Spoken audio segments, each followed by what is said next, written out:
ఈరోజు జగన్మోహన్ రెడ్డి గారు చాలా సుదీర్ఘమైనటువంటి ప్రెస్ మీట్ పెట్టారు.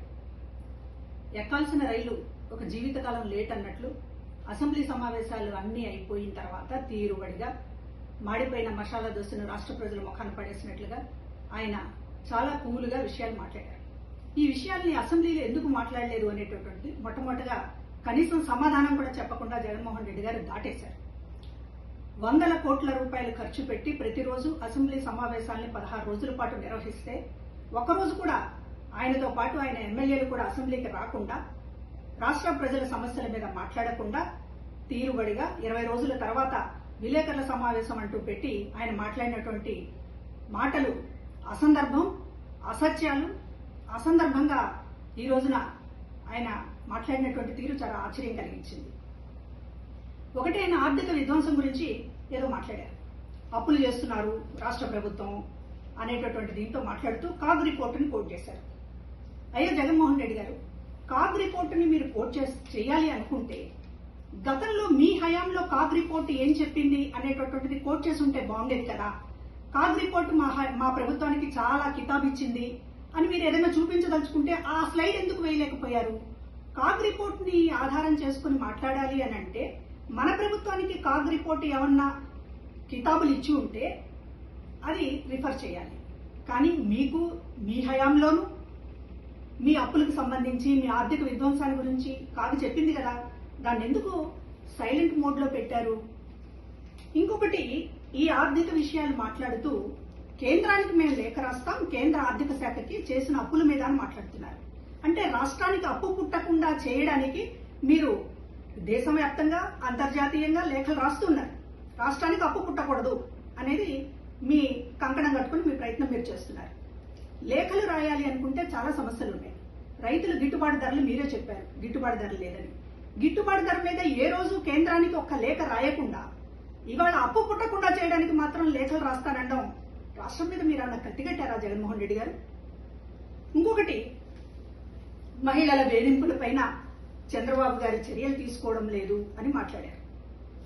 అసలు ఈ మాట మాట్లాడే అర్హత జగన్మోహన్ రెడ్డి గారికి ఉందా?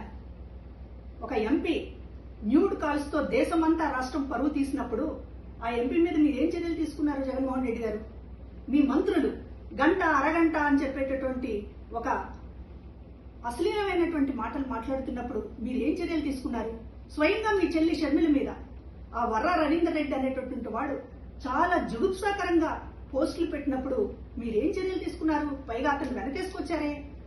మరి అట్లాంటి వాళ్ళకి నైతిక అర్హత ఉంటుందా? మరొకళ్ళు చేయలేదు, మరొకళ్ళు చర్యలు తీసుకోవడం లేదు అని మాట్లాడేటటువంటి అర్హత ఉంటుందా జగన్ గారు? ఇంకా ఏం మాట్లాడారు? తండ్రిని లోకేష్ జాకీలెత్తి లేపుతున్నాడు అని చెప్పి మాట్లాడుతున్నారు. తండ్రులుండి ఎవరైనా కొడుకులు జాకీలు ఎత్తుతారు.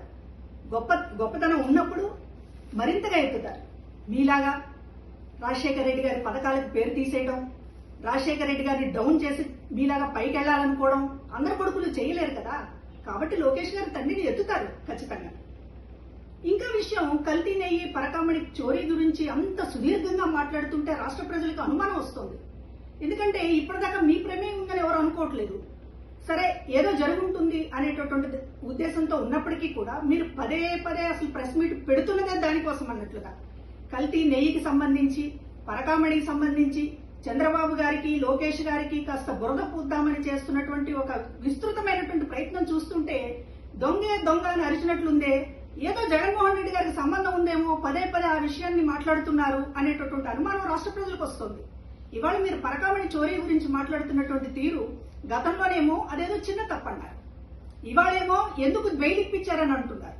గతంలో పరకామణి చోరీ కేసు చిన్నదైందా? భక్తులకి న్యాయం చేయటము, దేవుడికి న్యాయం చేయడము అంటే సొమ్ము అప్పు చెప్పడమేనా?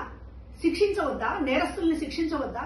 మీరు ఆ తప్పు చేసి ఇవాళ నాకు దేవుడి మీద చాలా భక్తి ఉంది, లేకపోతే ఇతర విషయాలన్నీ కూడా మాట్లాడుతున్నటువంటి తీరు చూస్తుంటే మీ పాపాన్ని కడుక్కోవడానికి ఎదుటి వాళ్ళు కూడా బురదలో ఉన్నారు అని చెప్పేటటువంటి ప్రయత్నం చూస్తుంటే మాత్రం ఖచ్చితంగా తిరుపతి విషయంలో మీరేదో దాస్తున్నారు. జగన్మోహన్ రెడ్డి గారికి స్వయంగా ప్రమేయం ఉన్నటువంటి విషయాల్ని దాయటానికే పదే పదే ప్రెస్ మీట్ వంకతోటి కల్తీ నెయ్యి గురించి, పరకామణి గురించి మాట్లాడుతున్నారు. రాష్ట్ర సమస్యల మీద కంటే కూడా ఆ విషయాలనే ప్రస్తావిస్తున్నారు అనేటటువంటిది అర్థమవుతోంది. ఇక నిరుద్యోగ భృతి, ఆడబిడ్డ నిధి, హామీలు, వీటన్నిటిని నిలదీస్తున్నాం అంటున్నారు. ఎక్కడ నిలదీశారు మీరు? ఏ ఎమ్మెల్యే మాట్లాడాడు అసెంబ్లీలో? చెప్పండి. నిలదీశామంటే ఏంటి? విలేకరుల సమావేశంలో కదలకుండా కుర్చీలో కూర్చుని మాట్లాడడమా? మీకు అధికారం ఇచ్చింది ఎందుకు? అసెంబ్లీలో ఎందుకు నిలదీయలేకపోతున్నారు? మీ కాళ్ళు చేతులు పడిపోయినాయా? ఎందుకు మాట్లాడడం లేదు? మాట్లాడితే ఇంకొక మాట అన్నారు, ఎమ్మెల్యేలు ఆటలాడుతున్నారు అని. అయ్యా, ఎమ్మెల్యేలు ఆటలు మాత్రమే ఆడారు. మేమందరం ఐక్యంగా ఉన్నామని రాష్ట్రానికి భరోసాని ఇవ్వడానికి ఆటలు మాత్రమే ఆడారు. మీలాగా రాష్ట్రంతో ఆడుకోలేదు. 3 రాజధానులు అనేటటువంటి పేరుతో రాష్ట్రంతో ఆడుకోలేదు. కాబట్టి ఇవాళ ఎమ్మెల్యేల ఆటల మీద లేకపోతే మరొక దాని మీద కామెంట్ చేసే ముందు మీరు చేసింది ఏంటి? అసలు మా హయాం అని పదే పదే డబ్బా బాదుకుంటున్నారే. మీ హయాం అంత గొప్పగా ఉంటే ఎందుకు మిమ్మల్ని ఓడించారు? ఎందుకు మిమ్మల్ని 11 సీట్లకు పరిమితం చేశారు? ప్రజల గొంతును మీరు వింటున్నారా? ఎప్పుడైనా వింటున్నారా?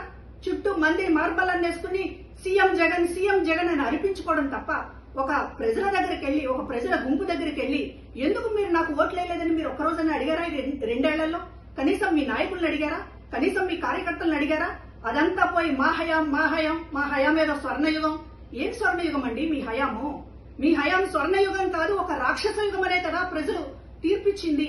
దాన్ని మీరు చెవికెక్కించుకోకుండా పదే పదే విలేకరుల సమావేశంతో మళ్ళీ ఎందుకు మాకు రీల్ చూపిస్తున్నారు?